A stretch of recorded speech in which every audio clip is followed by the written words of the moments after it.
Hi there, welcome back to Different Lands, Similar Stories, Read Aloud series. This is actually lesson 3. I somehow skipped Billy Beg. The name of the Read Aloud is Billy Beg, and it originated in a country called Ireland many, many years ago. I want you to listen carefully about an Irish teenager to hear the similarities in this story to Cinderella and the girl with the red slippers. All right. So once upon a time, there was an Irish prince whose name was Billy Beg. Though born the son of a king, Billy didn't live the usual life of a prince. Billy worked in the fields herding cattle every day from sunup until sundown. Billy spent so much time with the cattle that his best friend was the oldest bull in the herd, one with a speckled hide and a white face. Billy was very fond of the bull, and the bull was just as fond of him.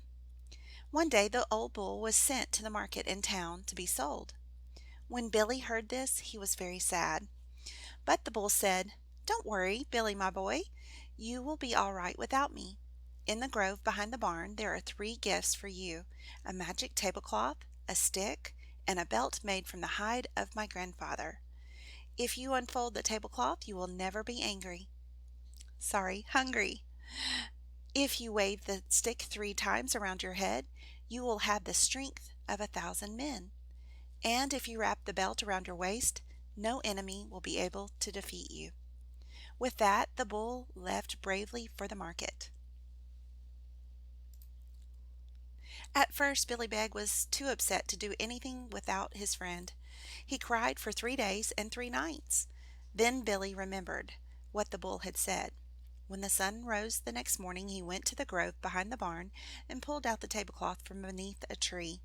When he unfolded it, he found it was covered with delicious food and drink.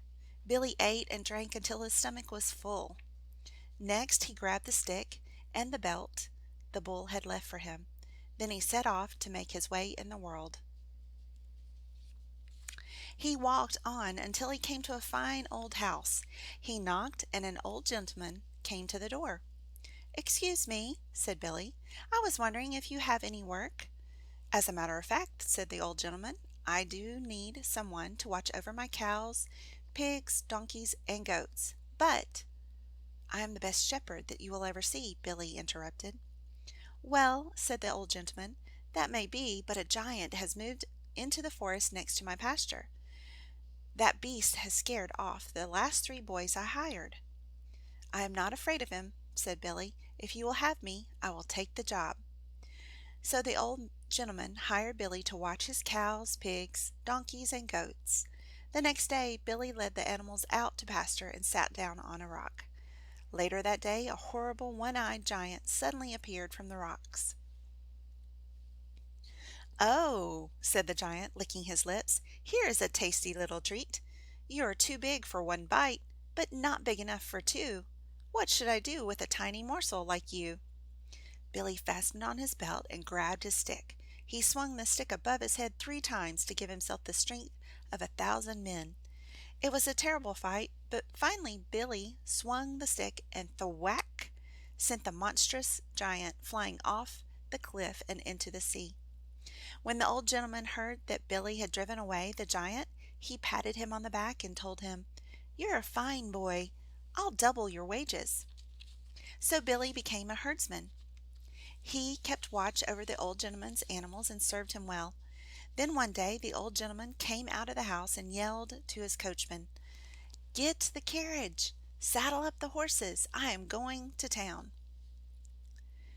"What is the occasion?" said Billy. "Haven't you heard?" the old gentleman asked. Billy shook his head. "A terrible dragon is in the village," explained the old gentleman. "The dragon has demanded the king's own daughter, the princess, as a prisoner. Unless the king's champion fighter can defeat the dragon, the poor girl is as good as gone."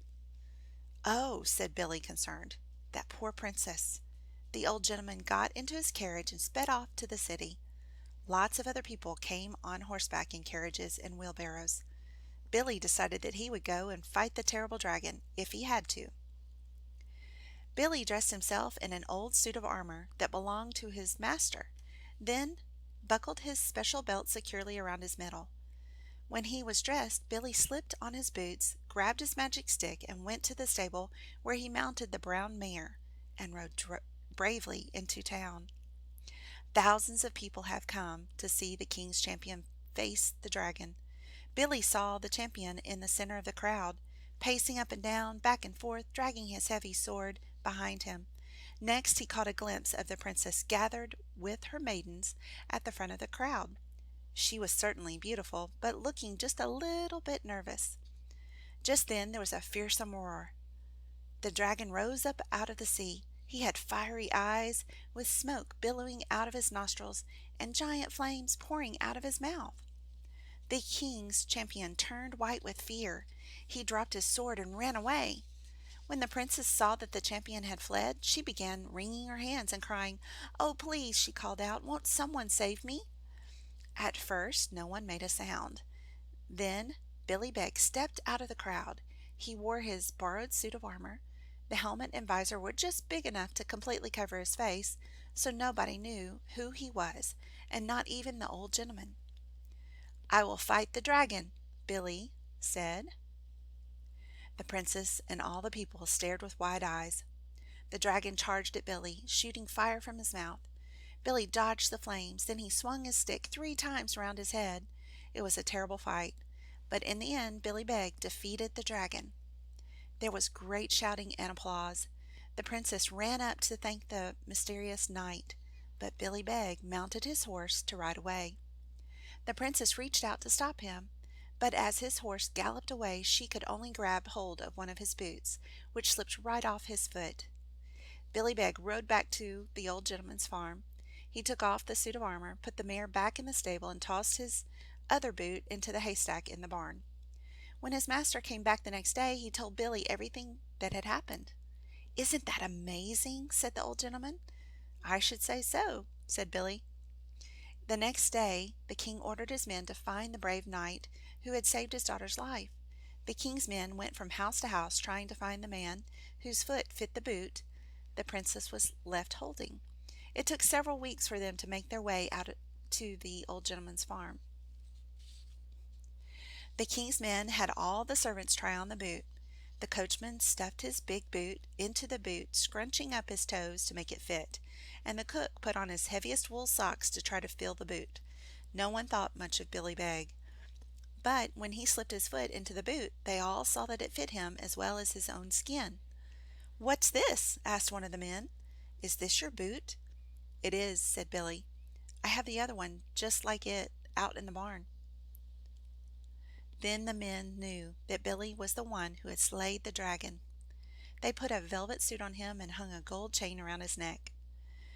Then they took him to the village where he married the princess and became the prince of that place.